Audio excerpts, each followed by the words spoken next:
하셨네. 크고 작은 나라들 기뻐와 답하여라. 영광 받을 왕의 왕 베들레헴 나신 주. 영광 받을 왕의 왕 베들레헴 나신 아멘. 오늘 나신 예수님 하늘에서 내려와 저녁 몸에 나셔서 사람 몸을 입었네. 세상 모든 사람들 영원하신 주님께 영광 돌려보내며 높이 찬양하여라. 영광 돌려보내며 높이 찬양하여라. 의로우신 예수님 평화의 왕이시고 세상 빛이 되시며 우리 생명 되신 아멘. 죄인들을 불러서 거듭나게 하시고 영생하게 하시니 왕께 찬양하여라. 영생하게 하시니 왕께 고백하며 영광 돌려보내며 영광 돌려보내며 높이 찬양하여라. 영광 돌려보내며 높이 마지막으로 영광 받을 왕의 왕 영광 받을 왕의 왕 베들레헴 나신 주. 영광 받을 왕의 왕 베들레헴. 천사들의 노래가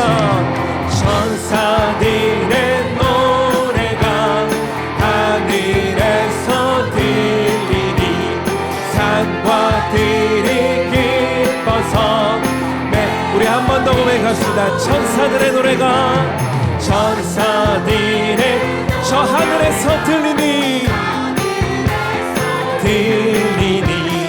산과 들이 기뻐서 매야 우리 큰 소리로 영광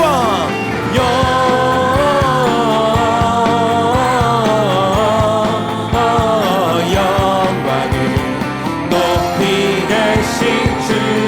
영광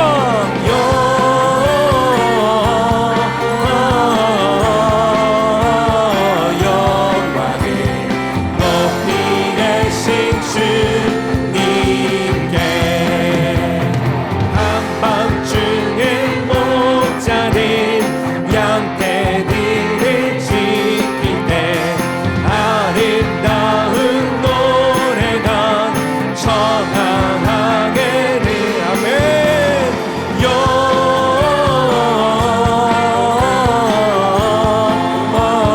영광을 높이 계신 주님께 영광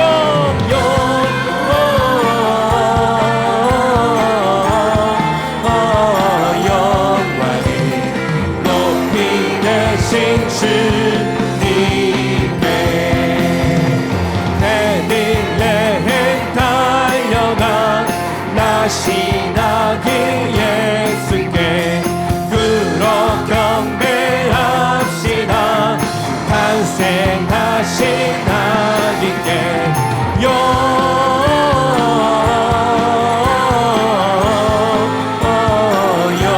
영광을 높이 계신 주. 영광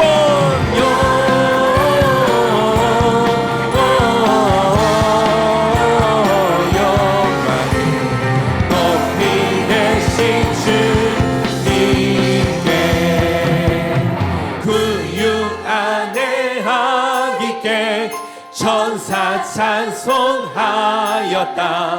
우리들도 주님께 기쁜 자 우리 한 번 더 구유 안에 아기께 구유 안에 아기께 천사 찬송하였다.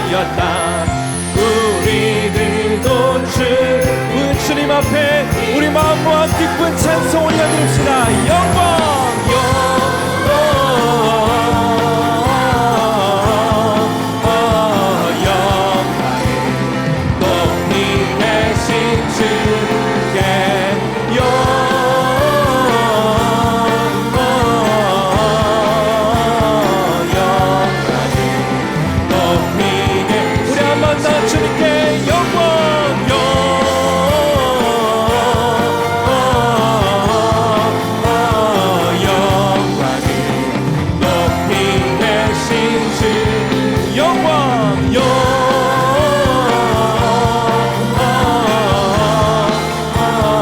영광을 높이 계신 주님께 할렐루야.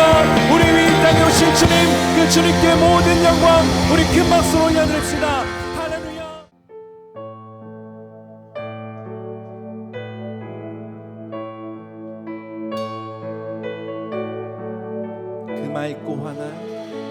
그 맑고 환한 밤중에 무천사 내려와 그 손에 비파 들고서 다 찬송하기를 평강의 왕이 오시니 다 평안하여라. 그 소란하던 세상이 다 고요하도다. 무천사 날개 펴고서 이 땅에 내려와 그때에 부른 노래가 또다시 들리니 이 슬픔 많은 세상에 그 위로 넘치고 온 세상 기뻐 뛰놀며 다 찬송하고라. 이 괴로움 많은 세상에 짐지고 가는 참그 험한 주령 넘니라. 온몸이 고난아 이 죄악 세상 산 동안 새 소망 가지고 저 천사 기쁜 찬송을 드림. 우리 함께 자리에서 일어나 찬양하겠습니다. 예선지에 어닝하여 베들레헴 성에 주 예수 탄생하시니 온 세상 구주라. 저 천사 기쁜 노래를 또다시 부르니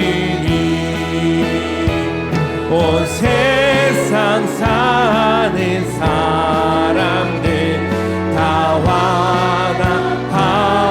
화답하도다. 평강 화평을 주시고자 우리에게 오신 주님의 탄생을 감사하며 또 예배드리고 경배드리는 모든 성도님 축복을 합니다.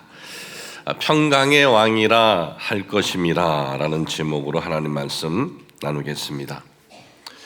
전 세계적으로 핸드폰을 선택을 할 때 두 개 중에 하나를 선택을 합니다. 삼성을 선택을 하든지 아니면 아이폰을 하든지. 그만큼 이 삼성이라는 이 브랜드, 이 제품이 전 세계적으로 아주 유명한 또 인정받는 그러한 제품이 되었습니다. 삼성이라는 이 브랜드를 전 세계에서 모르는 이가 없을 정도로 유명한 브랜드입니다. 이 삼성이 오늘의 삼성이 있기까지 이 삼성의 이 오늘의 삼성이 있기까지 삼성을 시작한 분은 77세에 돌아가신 고 이병철 회장님이실 것입니다. 이병철 회장님은 어떻게 보면은 우리나라가 굉장히 격동기고 암울할 때 일본에 의해서 36년 동안 일제의 강점기 시기를 지나고 그리고 지냈고 또 6.25 전쟁으로 인해서 우리나라가 폐허가 되었습니다.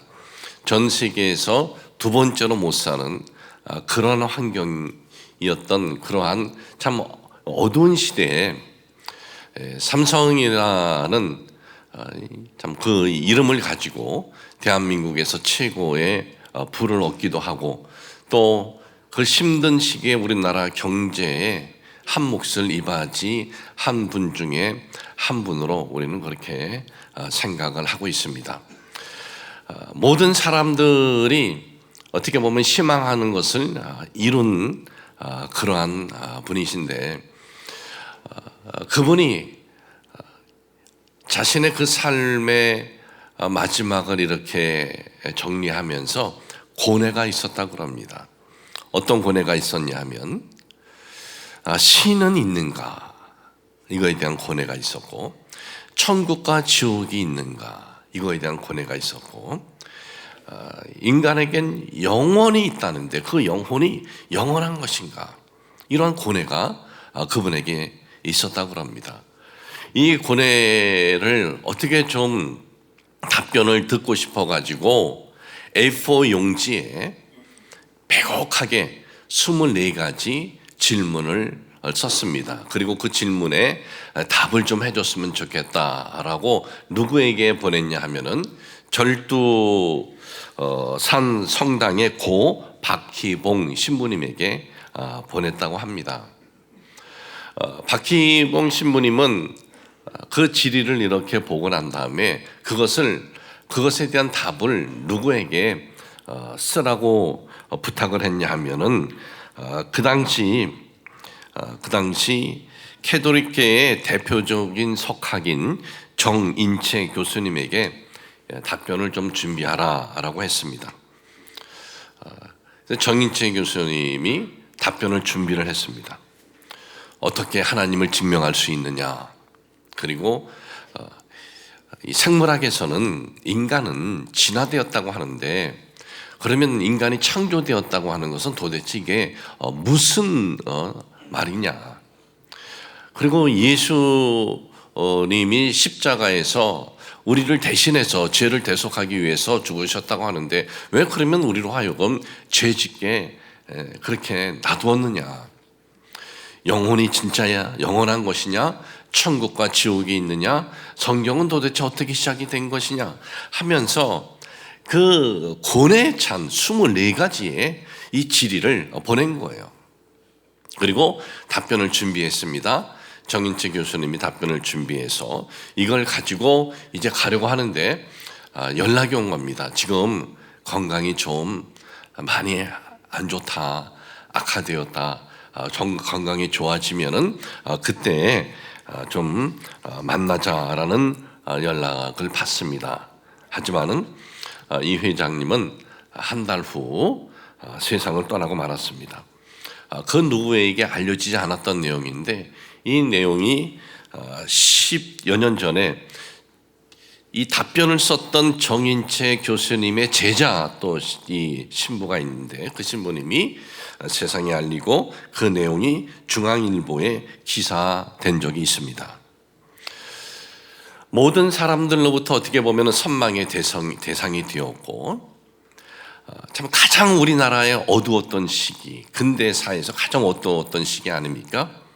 나라를 빼앗긴 그 시기, 그리고 전쟁의 시기, 그런 어두운 시기에 어떻게 보면은 사람들이 모두 선망하는 꿈을 이루신 분이에요. 한평생을 그렇게 모든 사람들로부터 선망의 대상이 되고 인간이 가질 수 있는 꿈을 이루신 분이 자신의 삶을 돌아보면서 나에게 인간들에게 주어진 시간이 한정이 되어 있지 않습니까? 나에게 주어진 이 땅에서 삶에서 나는 보람 있게 살았다. 나는 내 꿈을 성취했다. 나는 참 잘 살았구나. 그런 것이 아니라 그 마음에는 고뇌가 있었습니다. 고뇌가 한 가지가 아니고 24가지의 고뇌를 그는 알고 싶었다라는 것입니다. 왜 사람은 이렇게 모든 것을 다 소유했는데도 불구하고 어떻게 보면 그러한 고뇌가 있습니까? 그것은 인간은 하나님께서 다른 피조물들과 다르게 창조하셨어요. 하나님께서 피조물들을 다 창조하신 다음에 인간에게는 하나님께서 어떤 그 행위를 하셨냐 하면은 창세기 2장 7절에 보면은 야훼 하나님이 땅의 흙으로 사람을 지으시고 생기를 그 코에 불어넣으시니 사람이 생명이 되니라 그랬어요. 그러니까 하나님께서 사람에게는 생기를 사람에게 불어넣어 주신 거예요. 그러니까 사람에게는 하나님으로부터 온 영원한 숨결, 그 생기가 있기에 그 생기를 하나님으로부터 받았기 때문에 하나님 없이는 세상의 모든 것을 우리가 다 소유하고 우리가 세상에 살면서 모든 사람들에게 선망이 된다 할지라도 이 부분이 채워지지 않으면 고뇌가 있는 거예요. 불안이 있는 것입니다. 전도서 3장 11절에 보면은 이런 말씀이 있습니다. 이 모든 것을 지으시되 때를 따라 아름답게 하셨고 또 사람에게는 영원을 사모하는 마음을 주셨느니라 그랬어요. 하나님께서 모든 것을 다 지으셨대요. 그리고 때에 따라 아름답게 하셨다 그럽니다. 그런데 사람에게는 영원을 사모하는 마음을 주셨다라고 그랬어요. 근데 여기에 이 말씀을 이 영어로 이렇게 보면은 확 와닿아요. 뭐라고 되어 있냐 하면은 He has also set eternity in the hearts of men 그랬어요. 그러니까 사람에게는 하나님께서 영혼에 대한 것을 세트해 주셨대요. 딱 세트해서 그 가슴에 넣어 주셨다는 거예요. 그러니까 우리에게는 이 영혼에 대해서 우리 가슴에 세트가 되어 있는 거예요. 딱 세트가 되어 있기 때문에 이것이 채워지지 않은 한 우리에게는 늘 그 고뇌와 불안이 있는 거예요. 사람은 그래서 이 부분이 채워지지 않으면 죽음 이후에 고뇌가 있고 그리고 이 천국과 지옥에 대한 어떤 고뇌가 있고 이 부분이 채워지지 않으면은 세상의 그 모든 것을 손에 쥐어도 고뇌가 있는 것입니다.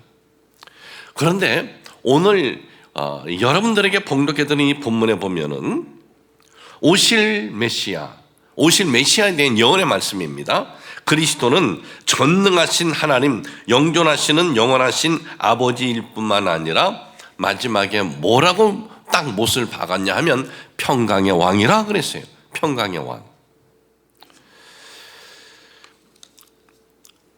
지금 이 이사야 선지자는 상황이 어떤 상황이냐 하면은 이스라엘이 굉장히 어려운 상황에 처해 있었습니다.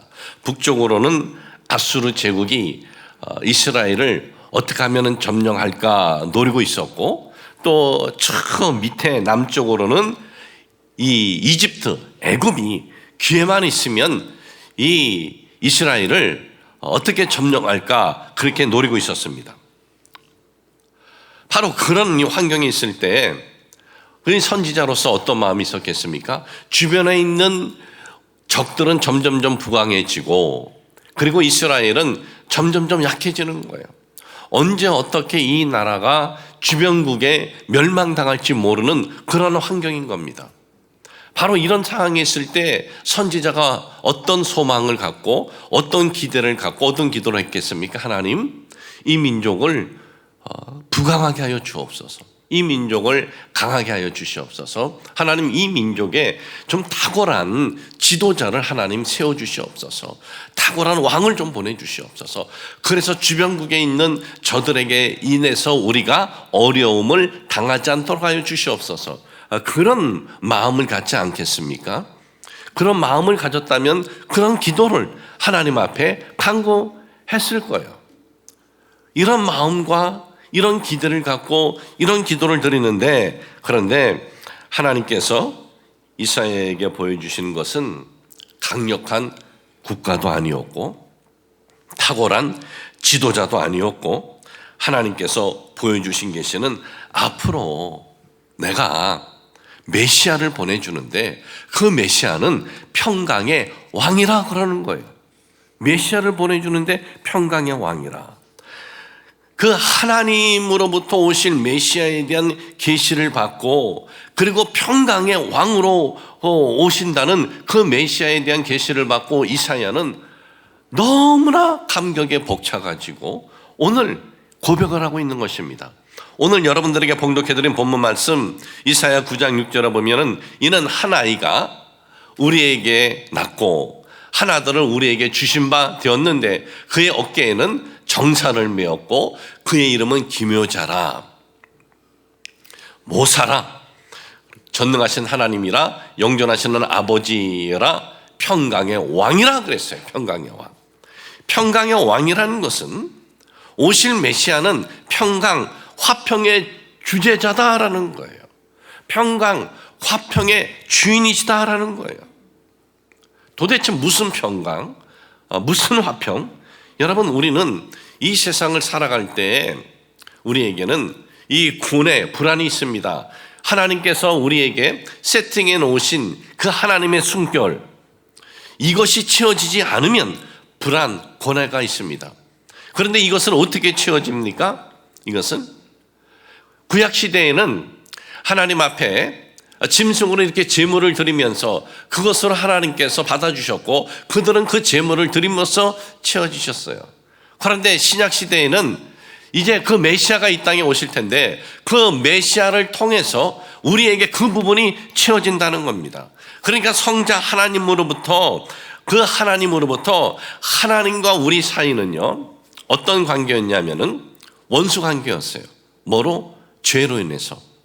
하나님과 우리 사이는 죄로 인해서 담이 막혔고 죄로 인해서 원수가 된 사이였는데 이것을 채우기 위해서는 구약시대에는 제물을 드리면서 하나님 앞에 회개하면서 번제를 드리면서 나아갔지만은 오실 메시아 그분이 이 부분을 우리에게 이 부분을 완전히 해방시켜 주신다는 거예요. 여러분, 우리가 하나님과 화평, 평화가 깨진 것은 이 죄 때문입니다. 그런데 성자 하나님께서 이 땅에 오셔서 하나님과 우리를 이것을 화목해 주시는 거예요. 여러분, 하나님과 우리가 화목해 된다. 이것이 우리에게 있어서 얼마나 정말 놀라운 사건입니까? 나라가 가장 어려운 때는 언제냐? 전쟁이 있을 때 가장 어렵습니다. 이 고려와 거란 전쟁에 보십시오.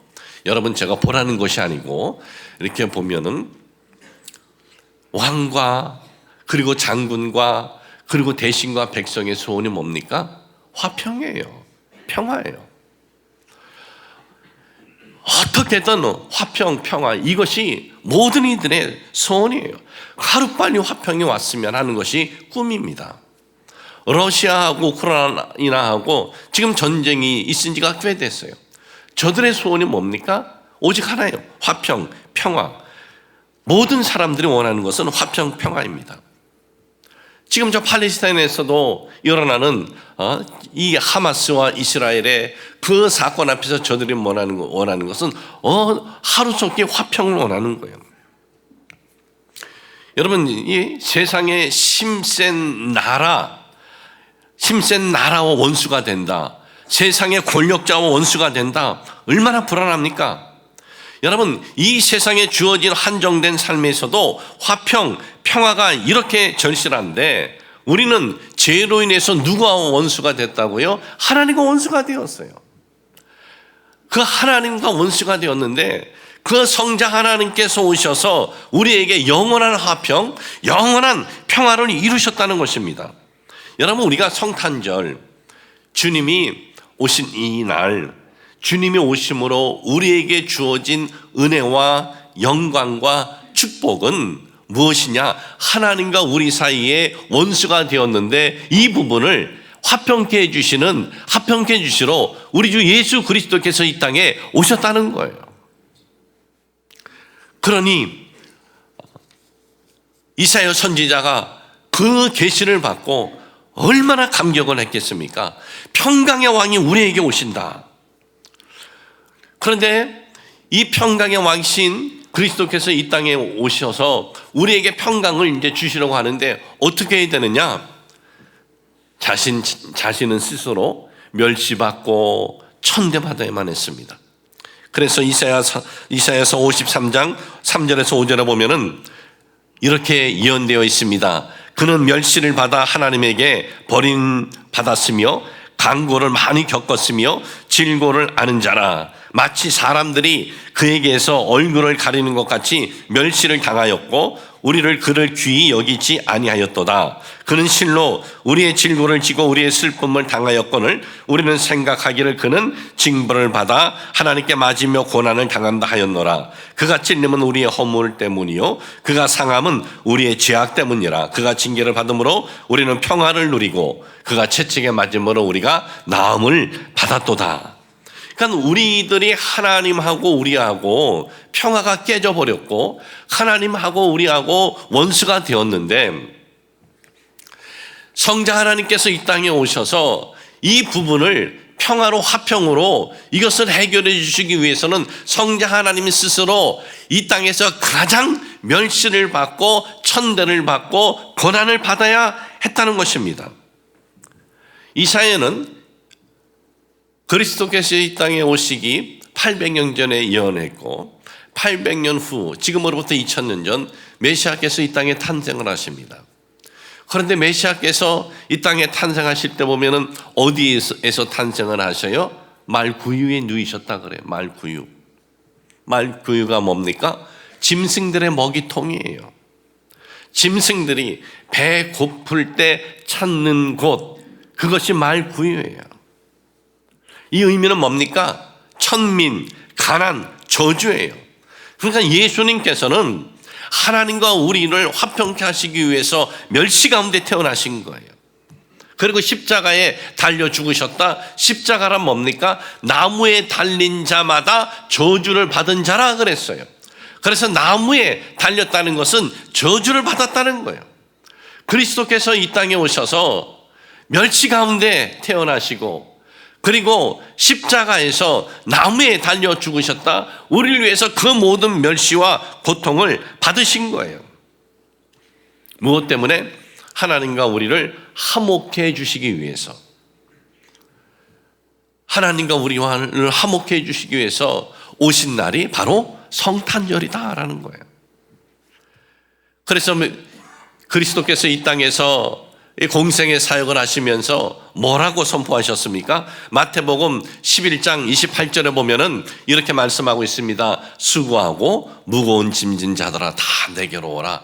내가 너희를 쉬게 하리라. 내가 너희에게 평안을 주리라. 내가 너희를 쉬게 하리라. 여러분, 이 세상에 고뇌가 없는 사람이 어디 있습니까? 모두 다 고뇌가 있습니다. 삶에서도 고뇌가 있고 또 우리는 하나님의 우리에게 부어넣어 주신 숨결이 채워지지 않으면 우리에게 고뇌가 있습니다.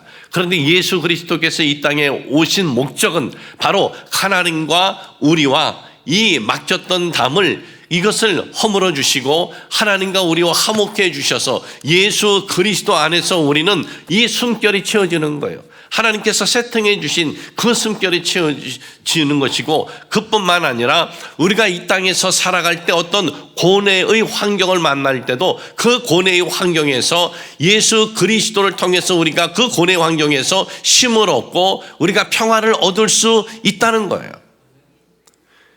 미켈란젤로는 르네상스 시대의 대표적인 화가 또 조각, 건축 등의 천재적인 이 작품을 많이 남겼습니다.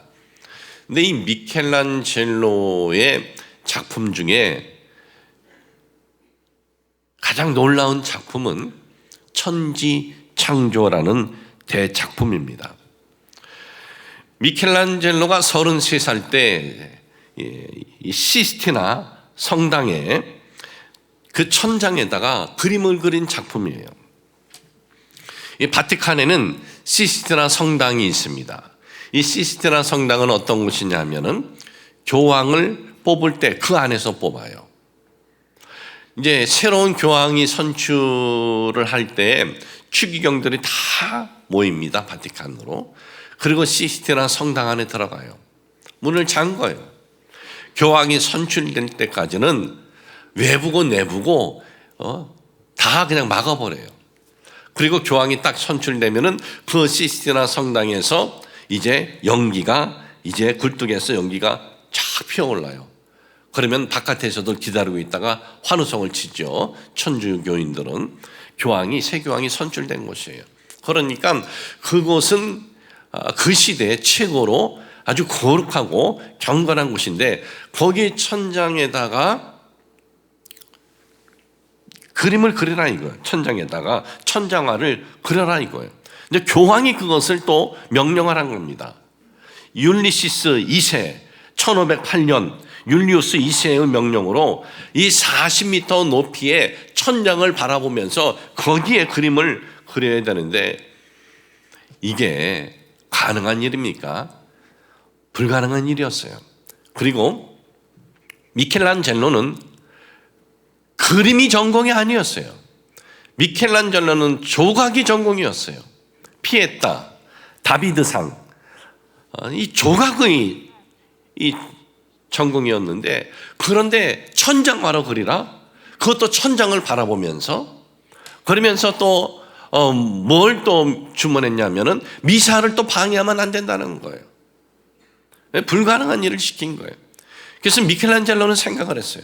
이건 누군가의 음모다. 이건 교황이 미켈란젤로를 너무나 신임하기 때문에 누군가의 음모다. 그 당시 3명의 르네상스의 천재가 있었습니다. 라파엘로가 있었고 브라만테가 있었어요. 3명의 천재가 있었어요. 천재 예술가. 이건 라파엘로, 브라만테가 모함을 해서 나를 교황에게서 신뢰를 떨어뜨리게 이렇게 말도 안 되는 것을 시킨 것이다 라는 마음이 그에게 있었어요. 그러니 얼마나 억울합니까? 그런데 교황의 명령은 따르지 않을 수가 없는 거예요. 미사를 방해하지 않고 천장에 그림을 그리는 거예요. 그랬는데 뭘 그리기 시작을 했냐면 천지창조를 그리기 시작을 한 거예요. 하나님께서 아담을 손가락으로 창조하시는 그 모습으로부터 시작을 해서 그 그림에는 대홍수, 인간 타락, 바다와 육지 분리, 해와 달들과 별들의 창조, 빛과 어두움의 분리 등 300명이 넘는 인물들이 그려져 있습니다. 시스티나 성당의 그림이 완성이 되고 작품이 공개가 될 때 온 세상 사람들이 다 경탄했어요. 할 말을 잊어버리고 말았어요. 이 작업을 다 마쳤습니다. 미켈란젤로에게 물어봅니다. 당신은 어떻게 이런 엄청난 작품을 완성할 수 있었습니까? 라고 했을 때 그의 말 하나는 딱 한마디였어요. 하나님 때문에 이 일을 할 수 있었습니다. 왜냐하면은 다른 두 천재의 그 모함이라는 그런 그에게 마음이 있었어요. 근데 실제적으로 두 천재의 모함이었는지 아니었는지는 몰라요. 모함일 수도 있고 오해일 수도 있어요. 그러나 그렇게 생각한 그는 얼마나 마음이 힘들었겠습니까? 자기 전공도 아닌데, 그리고 4년 그 6개월 동안 누워가지고 벽을 보면서 그림을 그리는데 그림 물감이 얼굴에 떨어져서 얼굴이 피부병으로 상하고 허리는 부어지고 전 말로도 할 수 없는 그 힘듦이 있었습니다. 그러나 그는 그럴 때마다 하나님을 생각을 하고 하나님을 바라보면 하나님께서 힘을 주셨다는 거예요. 하나님께서 능력을 주셨다는 거예요. 여러분, 우리의 그 우리 영혼의 평강도 하나님이 세팅해 놓은 이 부분이 예수 그리스도 십자가 대속아님에 치워지지 않을 뿐더러 또한 이 땅에 살아가면서 우리를 고뇌게 하고 우리를 힘들게 하는 여러 사건을 만날지라도 우리 예수 그리스도를 통해서 그 부분을 우리가 이길 수가 있는 거예요. 수고하고 무거운 짐 든 자들아 다 내게로 오라. 그 어떤 짐이 있어도 내가 그 짐을 맡아주마. 그리스도 예수께서 이 땅에 오신 이 성탄절이 우리에게 있어서 이렇게 놀라운 축복이고 영광이고 감격의 날이다라는 거예요. 우리는 성탄절, 주님이 탄생하신 날, 베들레헴, 마국간, 여러분 뭐 그런 게 아니에요. 하나님과 원수된 우리를 살려놓은 거예요. 그리고 자신이 하나님과 원수된 우리를 살리기 위해서 그 성자 하나님의 모든 고난과 고통을 다 받으시고, 그리고 이 사건 이후에 예수 그리스도 앞에 나오는 누구든지 무거운 짐이 있는 이들은 그 짐을 우리 주님께서 맡아주신다는 거예요. 힘듦이 있을 때 그 힘듦 속에 용기를 주시고, 아픔이 있을 때 아픔을 치료해 주시고, 억울함이 있을 때 억울함을 치료해 주시는 것입니다. 성탄이 이렇게 우리에게 놀라운 축복의 날임을 여러분 잊지 마시길 주님의 이름으로 축복을 합니다. 결론을 내립니다. 오래전에 6.25 전쟁 때입니다. 1950년 6월 25일 6.25 전쟁이 일어나고, 그해 12월 25일 아주 놀라운 사건이 하나 일어납니다. 그것은 처음엔 이 북한의 침략으로 우리가 계속 서울도 뺏기고 정말 부산만 남았다가 다시 메가다 장군 유엔 미국의 도움으로 이제 우리가 북진하게 됩니다. 북진하고 가다가 중공이 이제 개입을 하죠. 중공이 개입을 해서 다시 우리는 또 남한으로 쫓기게 됩니다. 그럴 때 이 중공과 이 북한의 개입으로 남한으로 쫓길 때 흥남 항부두에서 일어났던 일입니다. 유엔이 오고 미국이 왔을 때 환영해 주었던 민간인들이 이제는 더 이상 북한에서 살 수가 없는 거예요. 도망을 가야 되는데 이제는 중간에 또 막혀버리기도 하고, 그래서 어디로 몰렸냐면 흥남부두항으로 몰렸어요. 배마다 사람들 다 태우고 가는데 더 이상 태울 수가 없는데, 한 배에 몇 명이 태울 수 있냐면은 59명을 태울 수 있는 거예요. 메로디스 빅토리호라고 59명을 태울 수 있는 일반 선인데, 여기에 몇 명이 탔냐면 14,000명을 태워요. 사람들마다 다 서서 이 가슴과 가슴을 대는 거예요. 한 명이라도 더 태워야 된다. 그래가지고 이 14,000명을 태우고 이제 피난 가는 거죠. 연료통 위에도 사람이 붓고, 그렇게 해서 1950년 12월 25일 장승포함에 내리게 돼요. 14,000명이 다 무사히 정말 기적처럼 중공군이 깔아놓은 지뢰들도 발견하는 이 상선, 이거는 일반 선이라 발견할 수도 없는데도 기적처럼 와서 내려주는데, 이 14,000명의 피난민들이 얼마나 앞날이 캄캄해요. 이제는 북에 있는 거 다 놔두고 이제 여기에서 새롭게 시작을 해야 되는데 앞날이 캄캄한 거예요. 그런데 그들을 태운 화물선이 부두를 떠날 때 14,000명이 다 허리를 숙여 예를 표하고 감사를 했습니다. 그것이 기록에 남아 있어요. 여러분, 잠시 지금 이 전쟁 중에 있는 이 땅에서 밑에 땅으로 피한 것뿐이에요. 그런데 그 피함을 주었다고 머리를 숙여서 다 감사하는 거예요. 그런데 우리가 받은 이 주님이 오셔서 받은 은혜는 뭐예요? 우리는 죄로 인해서 영원한 사망을 피할 수가 없는데, 예수님께서 하나님과 우리와 화목제물이 되어주셔서 하나님과 우리와 손을 잡게 해주신 거예요. 이 성탄절에 우리가 이런 축복과 이런 은혜를 받아서 우리가 이렇게 모인 거예요. 여러분, 이 성탄절 우리가 이런 은혜와 이런 축복을 받은 것을 잊지 말고 감사하며 찬양하며 기뻐하며 우리 주님께 영광 돌리시기를 주님의 이름으로 축복을 합니다.